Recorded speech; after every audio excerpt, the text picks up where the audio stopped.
Good morning student. देखो बेटा, जो क्लास +2 हमारा उसमें 8 चैप्टर चल रहा है, ह्यूमन हेल्थ एंड डिजीज़।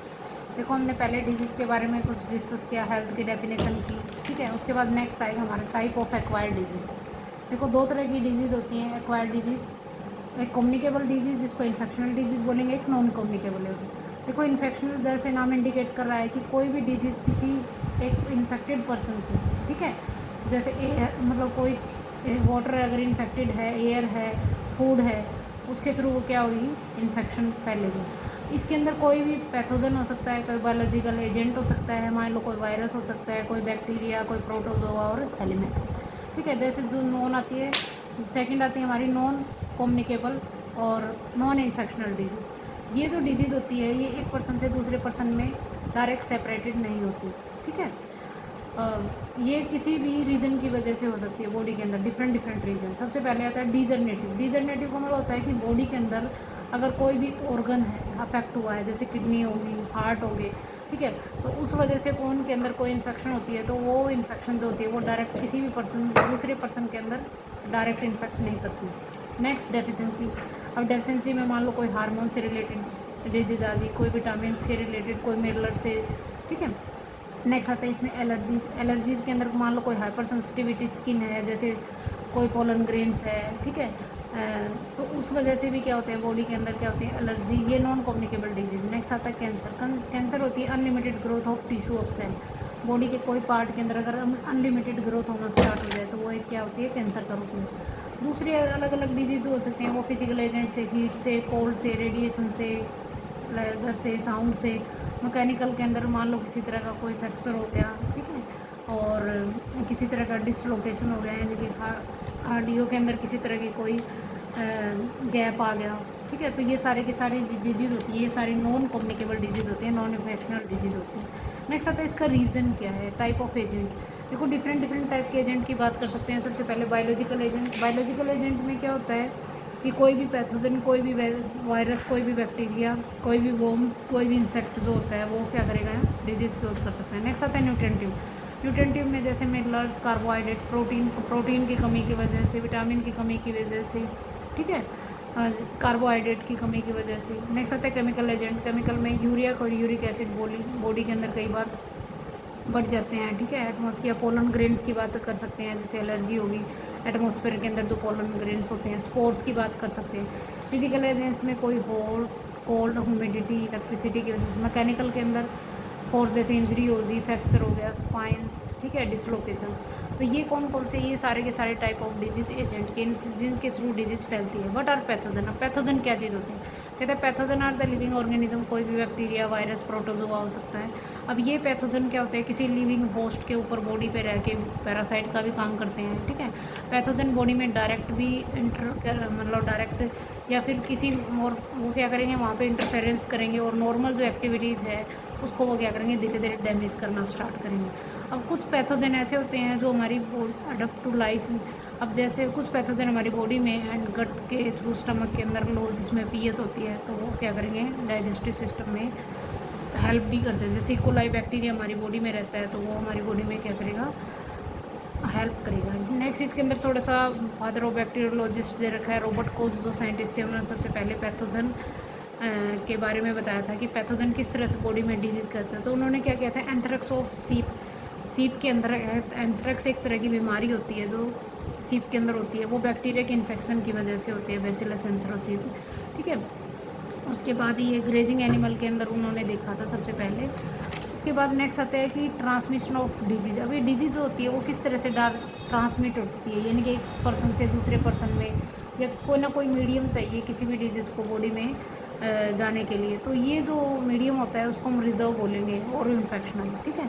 अब ये जो मीडियम होता है वो दो तरह का होता है, हेल्दी पर्सन टू डायरेक्ट और इनडायरेक्ट। अब डायरेक्ट ट्रांसमिशन के अंदर मान लो कोई भी पैथोजन है बॉडी में डायरेक्ट इंटरेक्ट कर दिया, जैसे मान लो स्मॉल पॉक्स है, चिकन पॉक्स है, ये सब वायरस से रिलेटेड डिजीज, साइफिलिस है, ये बैक्टीरियल है, गोन्ड्रिया। तो ये डायरेक्ट पैथोजन बॉडी के अंदर जाएगा और फिर वो हमारी बॉडी के अंदर कोई ना कोई प्रॉब्लम क्रिएट करेगा, जैसे स्किन लैसेज के ऊपर, स्किन के चारों ओर गलना स्टार्ट हो जाएगी, ठीक है। नेक्स्ट आता है ड्रॉप इन्फेक्शन। अब ड्रॉप इन्फेक्शन आपको पता ही है, जैसे इंसनेज, इन्फ्लुएंजा होगी, वुफिंग होगी, वुफिंग कफ होगी, नमोनिया हो गया, ट्यूबरक्लोसिस होती है। इनके जो ड्रॉपलेट्स होते हैं अगर वो बॉडी से स्नेजिंग के थ्रू बाहर जाते हैं वो एयर में जाएंगे और एयर के थ्रू कोई भी कॉन्टैक्ट में जो भी पर्सन आएगा इनके थ्रू वो बॉडी में एयर के थ्रू चले जाएंगे। ठीक है, direct contact with the soil. अब टेटनस के जो वायरस है, ठीक है, वो क्या होते हैं, सॉइल के अंदर होते हैं। तो किसी तरह की अगर बॉडी में इंजरी लगी और सॉइल के कॉन्टैक्ट में आ गया और वो माउंट है, वो घाव है, तो उसे डायरेक्ट उसमें वायरस जो जम्स होते हैं वो बॉडी में चले जाएंगे। Bite of animals. अब रेबीज जो होते हैं उनको हाइड्रोफोबिया, हाइड्रो का मतलब होता है वाटर और फोबिया मतलब डरना। इनके जो रेबीज़ होते हैं उनमें मेन चीज़ के वायरस से रिलेटेड होती है। कोई भी एनिमल जैसे कैट है, डॉग है, मंकीज़ हैं, अगर वो उनको काट ले किसी भी पर्सन को तो उनके जो रेबीज़ होती हैं उनके सलाइवा में होते हैं, वो बॉडी के एक हेल्दी पर्सन के अंदर वॉन्ट्स के थ्रू फैल जाएंगे। नेक्स्ट आता है प्लेसेंटा ट्रांसमिटेड डिजीज़। ये जो पैथोजन होते हैं जर्मन मीजल्स साइक्लोस डिजीज़ होती हैं जो प्लेसेंटा के थ्रू जो मदर से फिटस जब डेवलप होता है ड्यूरिंग द प्रेगनेंसी, तो फिटस उसके कांटेक्ट में आता है मदर के, ठीक है, तो उसके थ्रू ये डिजीज़ क्या होती है, ट्रांसमिटेड। इनडायरेक्ट का मतलब होता है कि ये जो पैथोजन होते हैं वो डायरेक्ट हेल्दी पर्सन से नहीं फैलती, उनको क्या कहते हैं, जैसे कोई वेक्टर होता है, वेक्टर का मतलब होता है कोई ना कोई मीडिएटर उनको चाहिए। तो ये जो जैसे हाउस फ्लाई हो सकती है, कॉकरेज हो सकते हैं, फीमेल एनाफ्लीज मॉस्किटो हो सकते हैं। तो ये जो पैथोजन होते हैं प्लाज्मोडियम आपको फीमेल एना जो मॉस्किटो होते हैं वो फैलाते हैं। नेक्स्ट होते हैं व्हीकल बोर्न।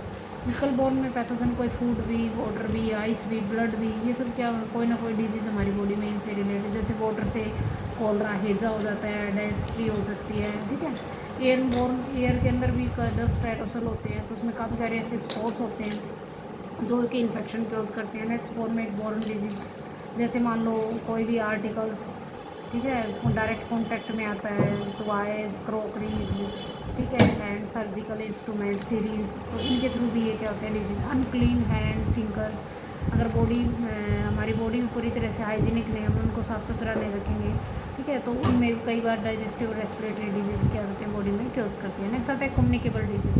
अब कम्युनिकेबल डिजीज़ की काफ़ी सारी टाइप्स हैं। सबसे पहले वायरस से रिलेटेड डिजीज़ आएंगी, बैक्टीरिया से, प्रोटोजोआ से, हेलमेट से और फंजाई, ये सब हमारे सिलेबस में।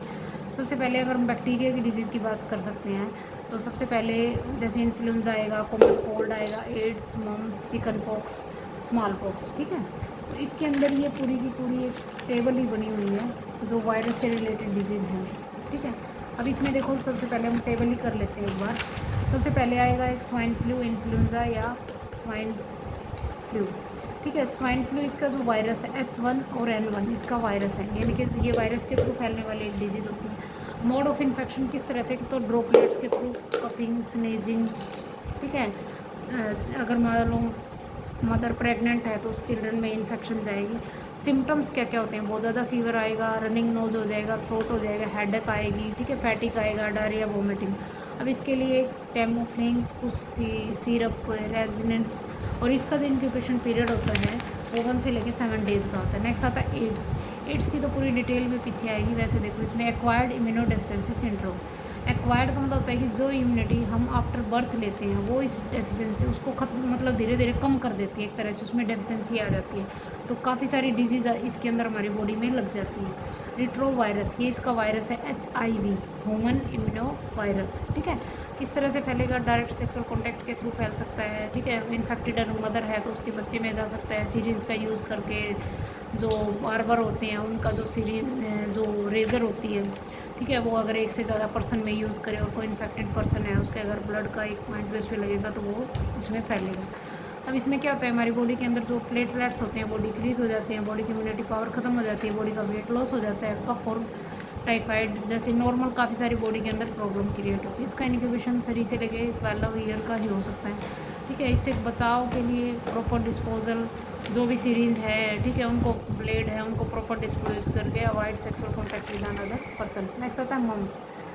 पैरामायोक्सिक वायरस है RNA, ठीक है। मम्स एक तरह की कन्फेड होती है जिसको बोलते हैं, कान के पास स्वेलिंग आ जाती है कई बार, तो ये एक वायरस होता है, यहाँ पे पेट्राइड ग्लैंड होती है, ठीक है, उसकी वायरस के अंदर इन्फेक्शन हो जाती है। वायरस ये 5 से लेके 12 ईयर के जो चाइल्ड होते हैं उनमें ज़्यादातर होने के चांसेस ज़्यादा होते हैं, ठीक है। ड्रॉपलेट्स के थ्रू भी ये डायरेक्ट कॉन्टैक्ट के थ्रू भी फैल सकती है। बहुत ज़्यादा स्वेलिंग होएगी, इन्फ्लेमेशन होएगा, फीवर आ जाएगा, जा मूवमेंट करने में दिक्कत आएगी, मुंह को खोलने में प्रॉब्लम आएगी, ठीक है। काफ़ी सारी ओवरीज एंड टेस्टिस भी इफेक्ट हो जाती हैं, उससे फर्टिलिटी की भी पावर आ जाती है, मतलब फर्टिलिटी आ जाती है इसमें, ठीक है। उसके बाद इंक्यूबेशन पीरियड इसका 14 से लेकर 21 डेज़ का रहेगा और 1 से लेकर 2 वीक्स होंगे। और इसकी जो 1 अटैक के बाद अगर हम इम्यूनिटी ले ले तो वो लाइफ लॉन्ग तक रहती है, जैसे मीजल, रूबेला और मम्स, इनके इन्फेक्शन लगते हैं MMR के, ठीक है। नेक्स्ट आता है मीजल्स, ये भी पैरामॉक्सिक वायरस RNA होता है, ये भी हाई बच्चों में सबसे ज़्यादा होती है 3 से 6 ईयर्स, ड्रॉपलेट्स के थ्रू होती है या सिप्टम के थ्रू होती है, ओरल डिस्चार्ज के थ्रू, वही है बॉडी में